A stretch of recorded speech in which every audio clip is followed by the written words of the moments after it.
Assalamualaikum warahmatullahi wabarakatuh. Kami dari kelompok 3. Di sini kami akan menampilkan hasil video kami yang berjudul Perubahan Fisiologis Pernafasan pada Penerbangan. Untuk anggotanya ada saya sendiri, Bu Khairunisa. Saya Guntur Bidana Putranta. Saya Hasan Kusaid. Dan saya Amaludianoro. Selamat menyaksikan.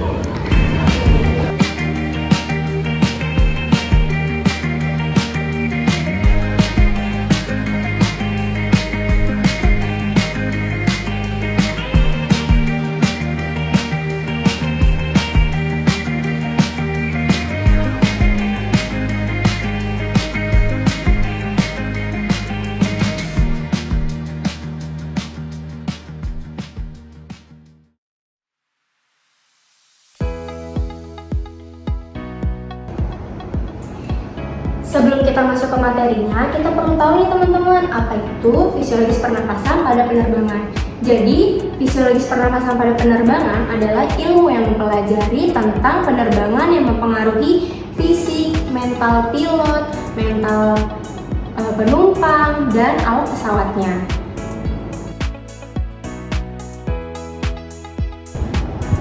Pada fisiologis pernafasan pada penerbangan, ada 3 hukum yang berlaku loh teman-teman. Yang pertama itu ada hukum Charles. Hukum Charles menyatakan bahwa pada tekanan tertentu, volume sebanding dengan suhu. Yang kedua itu ada hukum Boyle. Hukum Boyle menyatakan bahwa suatu suhu tertentu, volume berbanding terbalik dengan tekanan.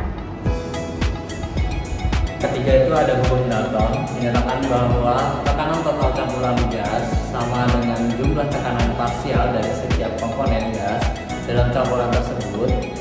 Tekanan parsial adalah tekanan yang dihasilkan oleh masing-masing gas jika gas tersebut memenuhi volume atau ruang yang ditempati oleh beberapa jenis gas pada suhu yang sama.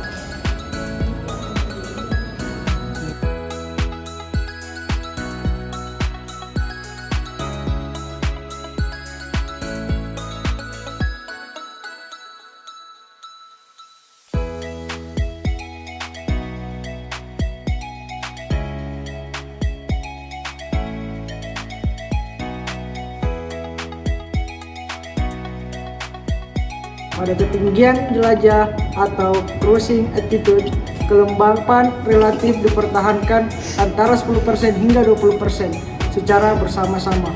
Faktor-faktor seperti udara kering dan tekanan O2 rendah dapat meningkatkan penguapan dari permukaan kulit dan kehilangan air melalui pernapasan yang disebabkan oleh peningkatan ventilasi atau khususnya perubahan volume tidal dan peningkatan kebutuhan untuk melembabkan udara yang masuk ke paru, Ditandai dengan berkurangnya tekanan parsial oksigen dan kelembapan lebih rendah, distribusi udara yang tidak merata di dalam kabin, dan presentasi udara yang didaur ulang di dalam lingkungan pesawat.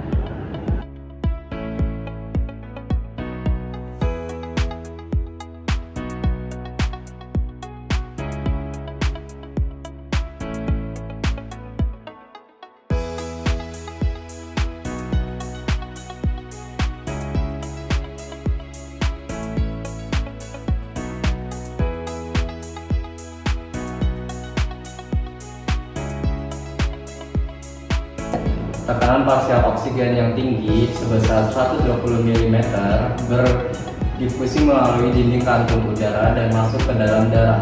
Hal ini meningkatkan oksigen tekanan parsial dalam darah. Vena darah karena rendah oksigen dari 40 mm menjadi 102 mm. Prinsip yang sama yang berlaku untuk respirasi eksternal juga berlaku untuk respirasi internal atau pertukaran gas dari darah ke sel. Tingginya tekanan parsial oksigen dalam darah arteri menyebabkan oksigen berpindah dari darah ke dalam sel karena metabolisme. Karbon dioksida dalam darah adalah 45 mm Hg, lebih besar daripada tekanan karbon dioksida dalam alveolus, yaitu 40 mm Hg. Adanya perbedaan tekanan inilah yang menyebabkan terjadinya difusi oksigen dan karbon dioksida. Oksigen selalu berdifusi dari alveolus ke sel darah. Sedangkan karbon dioksida selalu berdifusi dari kapiler darah ke alveolus.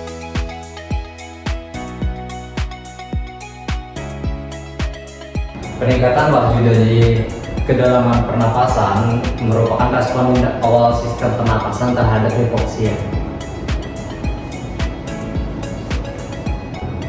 Salah satu efek hipoksia pada sistem pernapasan adalah menyebabkan vasokonstriksi signifikan pada pembuluh darah paru. Selain perubahan parameter pernapasan, hipoksia juga cenderung menunjukkan kebingungan, takikardia, dan sianosis.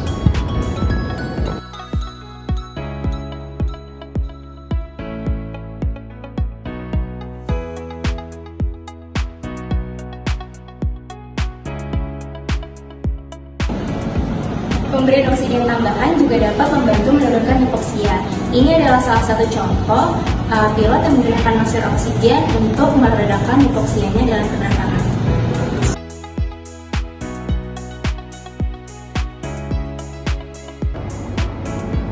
Pengaruh ketinggian pada fisiologis pernapasan juga dapat menyebabkan hiperventilasi.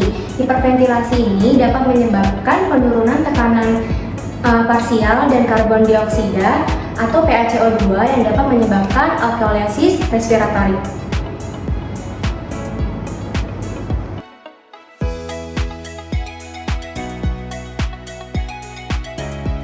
Hyperventilation literally means overbreathing. When hyperventilating, a person breathes much faster and deeper than normal. Usually the respiratory rate is higher than 20 breaths a minute. Hasilnya akan memungkinkan pengikatan oksigen dengan hemoglobin untuk diangkut ke jaringan. Namun terjadi penurunan jumlah oksigen yang dilepaskan pada tingkat jaringan untuk saturasi tertentu. Acute hyperventilation can be very frightening. You feel like you are not getting enough air.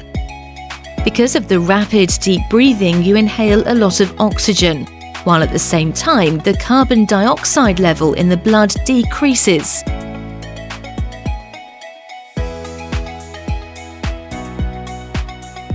Kesimpulannya adalah pertimbangan penting selama transportasi medis dan udara berkaitan dengan obat-obatan yang mungkin diberikan kepada pasien.